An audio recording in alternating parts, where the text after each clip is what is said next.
Subscribe to our channel and click on the bell icon for all the latest news and updates. Hello, you have logged into One India News YouTube channel and this is Mariam.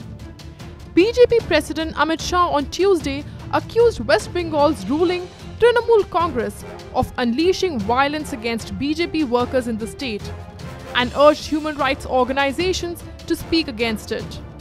He said that no violence could stop the growth of the BJP in Bengal. Let's hear him out in detail. आज कलकत्ता में विगत 6 महीने में यहाँ पर जो राजनीतिक और कौमवादी हिंसा हुई है, इसके सारे विक्टिमों को मिलना हुआ। पहले भी बहुत सारे कार्यकर्ताओं के माध्यम से पश्चिम बंगाल में जो राजनीतिक हिंसा होती थी उसकी रिपोर्ट मिलती थी, गंभीरता भी समझ में आती थी। परंतु आज जब इन विक्टिमों से मिलना हुआ, मैंने पहले तय किया था प्रेस से बात नहीं करेंगे, मगर इन सब विक्टिमों से मिलकर मुझे लगता है शायद ही दुनिया में किसी कोई जगह पे इससे ज्यादा पॉलिटिकल हिंसा होती होगी, इससे ज्यादा निर्मम पॉलिटिकल हिंसा होती होगी। अनेक लोगों को अपने जान से हाथ धोने पड़े हैं, किसी का हाथ तोड़ दिया, पैर तोड़ दिया, घर जला दिया, दुकान जला दिया, और जब कारण पूछते हैं तो उनकी राजनीतिक विचारधारा से वो सहमत नहीं। मैं पूरे बंगाल की जनता को कहना चाहता हूं कि टैगोर का बंगाल है क्या?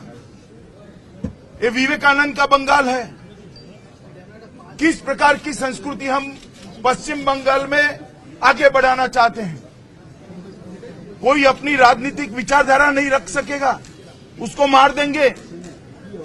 6 साल की बच्ची की पेट में गोली लगा देंगे। डॉक्टर आज वो गोली भी नहीं निकाल पा रहा है, डरता है डॉक्टर। इस प्रकार की राजनीतिक हिंसा से बंगाल के अंदर विकास नहीं होगा। मैं मानता हूं कि तत्काल जो लोग हिंसा कर रहे हैं उनके भी भले में है कि राजनीतिक हिंसा को तत्काल समाप्त करें।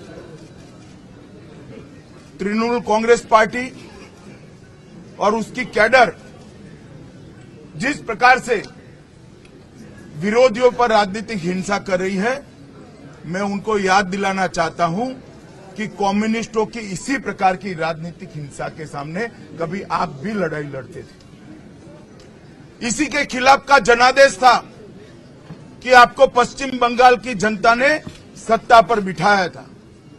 आज जिस प्रकार से भारतीय जनता पार्टी के कार्यकर्ताओं पर, भारतीय जनता पार्टी की कैडर पर अत्याचार हो रहे हैं, अगर कोई मानता है कि इससे भारतीय जनता पार्टी का विकास रुक जाएगा, भारतीय जनता पार्टी का विस्तार रुक जाएगा, तो मैं मानता हूं वो मुगालते में।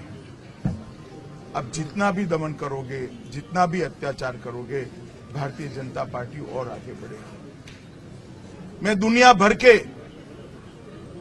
ह्यूमन राइट्स के चैंपियंस को भी निवेदन करना चाहता हूं कि कहीं पर भी कोई भी घटना हो जाती है, ह्यूमन राइट्स की आवाज घंटों तक निकालते हैं, वो भी जरा फुर्सत लेकर कलकत्ते में, बसीरहाट में, बीरभूम में जो राजनीतिक हिंसा हो रही है इसको रिपोर्ट करें। क्या ये ह्यूमन राइट का हनन नहीं है? एक राजनीतिक पार्टी से जुड़ने के कारण किसी के पति की हत्या हो जाए, किसी के भाई की हत्या हो जाए, किसी के पिता की हत्या हो जाए, ये ह्यूमन राइट का हनन नहीं है?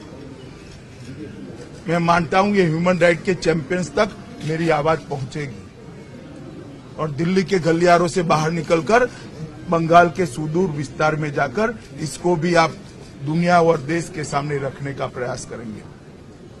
मैं इतना ही कहना चाहता हूं, भारतीय जनता पार्टी की कैडर मजबूती से इस अत्याचार का मुकाबला करेगी। हम हमारा काम चालू रखेंगे और भारतीय जनता पार्टी को बंगाल में बढ़ने से कोई रोक नहीं सकता।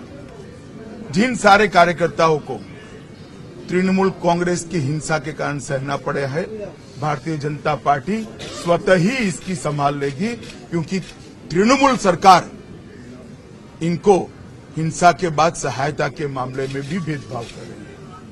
और मेरा मीडिया से भी अपील है कि आप दूर दराज के गांव में जाइए और ये हिंसा को रिपोर्ट करिए।